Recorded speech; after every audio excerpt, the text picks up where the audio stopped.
Здравейте, приятели! Това е второто видео за съвместимостта на Водолея с останалите астрологични знаци. Както казах в предното видео, Водолея се разбира най-добре с другите въздушни знаци. Това са Близнаци и Везни, както и с огнените знаци Овен, Лъв и Стрелец. С останалите от земните и водните зодии по-трудно протича разбирането, освен ако някои от планетите не са разположени в земни или водни знаци. Тогава може да има в по-голяма степен разбиране на Водолея с водните и земните зодии. Така, продължаваме с Водолей и Лъв. Двата знака са разположени на противоположни места в зодиакалния кръг, което предполага, че те са доста различни, противоположни. Както се казва, противоположностите се привличат, но също така са противоположни по такъв начин, че нещата, които липсват при единия, се намират в другия. Те се допълват взаимно и се привличат като магнит. Така, двата знака са противоположни, но притежават някои еднакво силни желания и цели. И двамата имат големи сърца, но ги разкриват по различен начин. Сърцето на Лъва е щедро в любовта. Той отрупва обекта на своето внимание с множество подаръци и мили жестове. Сърцето на Водолей също е голямо, обаче когато става на въпрос да се помогне на целия свят. Водолеите са готови да помогнат на нещастните и онеправданите. Двете зодии могат да научат много един от друг, а лъвовете ще научат от Водолея, че силата на любовта се връща, когато и ти даваш. Колкото повече помагаш на хората, толкова повече ще ти се благодарят. Водолеите пък ще научат, че дори само една единствена връзка може да обогати животът им по несравним начин. Но пък от друга страна властният лъв може да се опита да контролира Водолея. Ако това се случи, Водолея няма да се задържи твърде дълго около лъва. Така, по мои наблюдения от това, че аз съм Водолей, Водолеите се дразнат на прекалената самоувереност на лъва.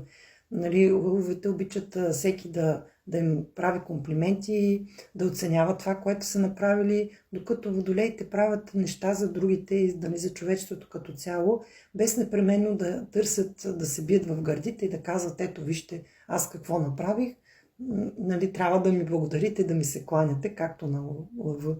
И това до някъде според мен дразни Водолея, че лъва е толкова самоуверен, пък лъва се ядосва на своя любим Водолей, че има много идеи, че е много ценен човек, но понеже е по-свит и срамежлив и не отдава толкова с голяма ценност на своите умения, не бива оценяван от другите и това дразни лъва и той ще се опита да потикне Водолея да разкрива повече от своите таланти.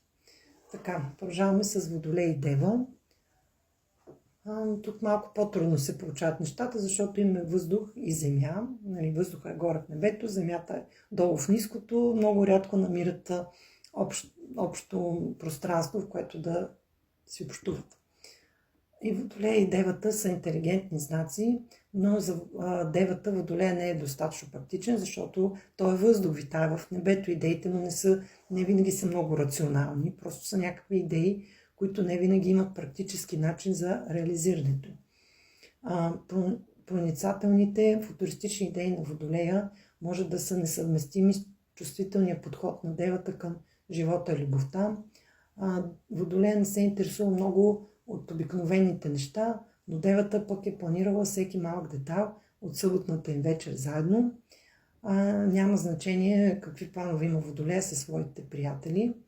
Правенето на компромис е единственият начин да се поддържа тази връзка, но по-добре потърсете щастието си другаде. Така, пак казвам, че това не се отнася всички Водолеи и всички Деви. Много зависи в индивидуалната си натална карта планетите в кои знаци са разположени. Примерно, човека може да има Слънце в Водолей, но Меркурий, Венера, Марс или други да са му в Дева и по този начин, или пък асцендент да има в Дева, или асцендента му да е противоположното на Дева Риби. В такъв случай може да се разбира с Деви, не е изключено. Продължаваме с Водолей и Везни. Тук имаме среща на два въздушни знаци, извинявам се. Тоест, те си витаят в небето, измислят си И много са интелектуални двата знака. Потенциала за щастие е силен при тази двойка. Везните не биха мърморили като други знаци, ако Водолея променя плановете за почивните дни. Докато везните са част от тези промени, всичко ще бъде наред. И двете зоди имат силно развито чувство за творческо начало и дълбока интелектуална връзка, което допълнително допринася за тръпка в взаимоотношенията. Везните вероятно ще балансират променливия живот на Водолея. Приятелите са като част от семейството им и социалните събития вземат съществена част от връзката им. За везните е важно да се срещат с други хора, за да покажат своята уравновесеност, за да бъде оценена тяхната красота и така нежен начин, по който се промъкват в обществото и сред хората. А пък Водолей има нужда от среща с много хора, за да може да обсъди своите идеи, свързани с развитието на човечеството и с бъдещето на човечеството. Така че тук много си съвпадат. Водолей и Скорпион. Тук малко пак са трудни отношенията, тъй като имаме въздух и вода. Водолеите са малко по-студени, а скорпионите са прекалено дълбоко емоционални и чувствителни. Водолеите могат да се справят с почти всичко, което се изпречи на пътя им, но това едва ли важи за връзката с Скорпион, дори не се опитвайте Водолей. Властният Скорпион няма да ви позволи да вземете надмощие. Без неговото одобрение не може и дума да става за промени. Ще ви излезе солено, ако се опитате да направите нещо тайно зад гърба им. Помислете дали си струва да пилеете усилията си. Скорпионите са в състояние да ревнуват дори заради времето, което прекарате с приятели. Постоянно ще се карате за какво ли не. Вземете един аспирин и продължете напред. Това е съвета на авторката на книгата. Не е нещо, което аз бих казала, но от друга страна пък Водолей и Скорпиона се водят към постоянните зодии. Те се делят на постоянни, променливи и кардинални знаци.